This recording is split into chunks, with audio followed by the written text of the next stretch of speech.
Well, let's talk to Mike in Washington then about abiogenesis. Mike, what's on your mind? This is going to bother you guys as scientists unless you can reference. Can you reference any documentation of sciences making a set of amino acids sufficient for a single protein to form? No, as far as I know, we have not been able to replicate abiogenesis, which is interesting and is worthy of thought and attention. We also have never, in a laboratory, replicated a supernova. We don't have the technology.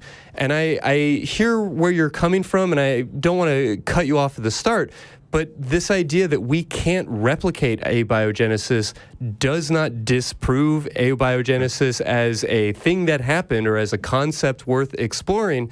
And I think that the fact that we don't have this super powerful answer to every question in the universe doesn't mean that we should stop looking and say, well, God. All fair? Yeah, and also how abiogenesis really got started in the late 70s, early 80s, being actively looked at. So in terms of biological sciences, it's relatively the new kid on the block. So to expect any type of results, especially for something as complex as biology, in 30, 40, 50, 60 years, I think is ridiculous. Give them a lot more time and a lot more effort, because there are strides being made, right? They are discovering things and figuring things out, and sometimes they figure it out in laboratory conditions, and then they try and go figure it out in the quote-unquote primordial soup. And I think every abiogenesis scientist just wants to shoot me for saying that primordial soup, but that's just where we are right now. And that doesn't mean that abiogenesis is true. It means it's being worked on and that we don't know if it's true or not. But it is significantly better than somebody said abracadabra and poof, life came into existence, which is, what most theists claim, right? How does all that strike you, Mike? Not hardly. You don't know how the abiogenesis happened. Correct. But you're convinced that it is based on we seem to believe that it probably did, but that's because I have a degree in clinical counseling and I am not a biologist. The fact that I don't know the answer to a question does not mean anything. It doesn't prove any other belief or philosophy. Against it. I mean, against something that you don't know anything. Yeah, I'm arguing against the existence of God because have you looked into it? No. Have you read about it? Have you watched the show? There's plenty of reasons to not believe in God. The fact that I can't answer the question of where did life come from doesn't mean anything. I mean, I don't know what Jim has in his pockets right now. That doesn't say that there is or isn't a God. There's a Tolkien reference for you, buddy. I caught it. Yeah, but you don't have any basis for believe what you do. What if I said that I believe? Yeah, I'm going to really jump on you on this one, Mike. I'm going to maybe move on from this call quickly, but I really want to go after this one. You said that I don't have any proof for what I believe. What is it that you think that I believe? What claims have I made? That there is no God. Based on what? Based on the complete and utter lack of evidence of one.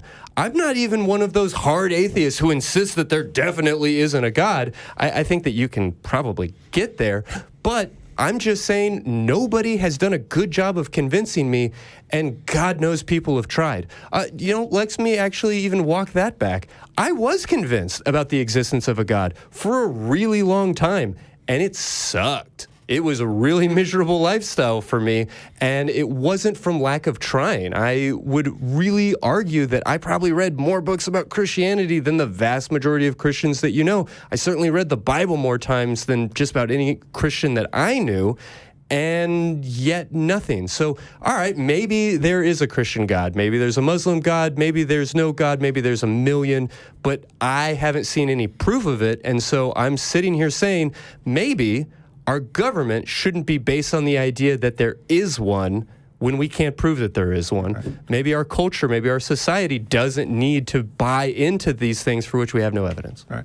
And my claim is that abiogenesis is so far a better explanation for the beginning of life than the supernatural one. And I'm basing that on the fact that over the last 3,000 years, we have made zero progress in the knowledge of God and a ton of progress in the last 100 years compared to that on nearly every frontier of human knowledge, right? And we don't have any new arguments for God. We don't have any new evidence for God. We don't have any new arguments for the supernatural. We don't have any new evidence for the supernatural. Your ton of evidence can't make a protein out of the 6 elements. Yet. A prebiotic soup started out with 98. Yet. As far as you know. Yep. And maybe we'll never know. But here's the thing. Let's say that abiogenesis is a complete failure and a waste of time, that we waste millions of dollars researching it. You know what that does for us? And for your proof of God? Absolutely fucking nothing. You are left with the exact same evidence you have now. None for your God. Well, that's just because you're a presuppositional naturalist. No, I don't presuppose that naturalism is true. I just look at the preponderance of the evidence. And the preponderance of the evidence says that over the last 3,000 years, more phenomena have have natural explanations than we have supernatural explanations for, because no phenomena has been proven to be supernatural.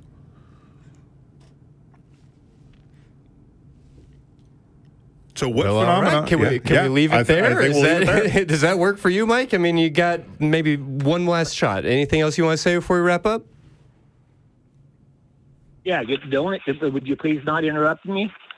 Yeah, if you keep it tidy. You say something we don't disagree with. We're not going to interrupt you. You say your thing. Keep it tidy and tight. You quit talking over me.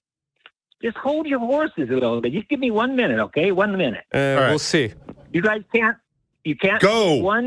You guys can't make one protein out of 6 elements that a prebiotic soup or whatever started out with 98, but yet a prebiotic soup made 16.8 billion, arranged them 20 amino acids out of 300 kinds into 42 million proteins. So what? How does that prove God? Amino acids. So what? How does that prove God? Well, you think the Encyclopedia Britannica was written without... Are you going to make a watchmaker argument? Is that where you're going? Is a watchmaker argument from design? Is that where you're going? What? No, answer the question. Just answer the question. I did answer the question. The question is, no, humans wrote the Britannica Encyclopedia. However, if you are about to make a stupid little argument from design, let me point something out to you. Chemicals do chemical things without any help from human beings. Encyclopedias can only be written by human beings. So you're making a category error. So you got to compare two things that happen naturally and don't need any human intervention for, which is what chemicals do. Oh, and all chemistry, by the way, is physics, and all physics is, of course, quantum mechanics. So again, we have a bunch of things that happen naturally without any cause, and yet we're still here. So don't make the category error of going with an argument from design, because it just doesn't work. Not for you. Yeah, one of us Fair thinks point. One of us thinks critically, and the other one thinks that burning bushes talk and snakes talk, and that people come back from the dead. Good luck with that. It's logical that all life arose from rock. Never said rock, said chemistry. Yeah, that makes a heck of a lot more sense than your fantasy book. Rock is chemistry. What, all life, blue whales, Miss Universe, all arose from... Yes, all arose from chemicals and biochemistry. Yep. And that is a heck of a lot more logical than God said abracadabra and poofed life into existence, when you can't A, prove the supernatural exists, B, prove your God exists, and C, prove that the Bible is completely true. So, I mean, it's got fantastical elements. The best you can say about the Bible is it's historical fantasy. So you have fun with your historical fantasy. but don't make me believe it. You cannot make a protein, man. Yet. I can't. I really can't. I also can't make a cell phone. My body or makes a proteins all car. the time. Well, yeah, that's fair. So to say that I can't is somewhat disingenuous, considering that my body does without any intervention from me. Biogenesis, the old-fashioned kind. Yeah, exactly. So again, just because we can't do it yet doesn't mean we can't do it tomorrow. And even if we can't ever do it, it doesn't prove you're God. All it says is we got to try another way to figure out how it happened. You have presupposed naturalism. And we're going back in circles again. All right, thank you so much. Thank you for playing. Cool. Come back next time.